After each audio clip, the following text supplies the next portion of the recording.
Найбольшая колькасць злачынстваў за мінулы тыдзень па вобласці адбылася па лініі крымінальнага вышуку – 112. 3 з іх асабліва цяжкіх. Што называецца, па гарачых слядах на працягу сутак раскрыта 86 з іх і 11 з ліку здзейсненых раней. Затрымана 14 подозреваемых особ. К сожалению, следует особо отметить, что из-за злоупотребления спиртными напитками совершается преступление и правонарушение на территории Брестской области.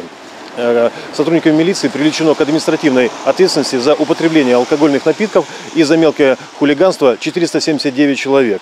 Продолжено мероприятие в целях профилактики семейно-бытовых отношений. 8 вынесено защитных предписаний семейным агрессорам. За истекший период сотрудникам милиции удалось изъять более 2 тонн фальсифицированных напитков, обнаружили или изъяли 10 самогонных аппаратов. За нарушение действующего законодательства привлечено 9 жителей Брестской области. Няўважлівасць на праезнай частцы, парушэнне правілаў дарожнага руху прывялі таксама да шматлікіх аварый. У Івацевіцкім раёне загінула 17-гадовая дзяўчына. Особого внимания заслуживает дорожная авария, которая произошла в Ивацевичском районе, в результате которой погибла 17-летняя девушка, жительница Ивацевичского района, которая находилась на переднем пассажирском сидении.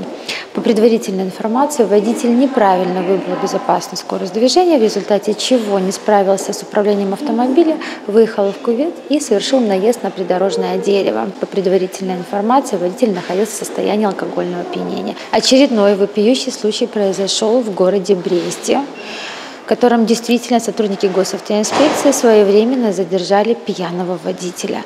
Это произошло около 9 часов утра, когда отец перевозил в салоне транспортного средства несовершеннолетнего ребенка, находясь в состоянии алкогольного опьянения.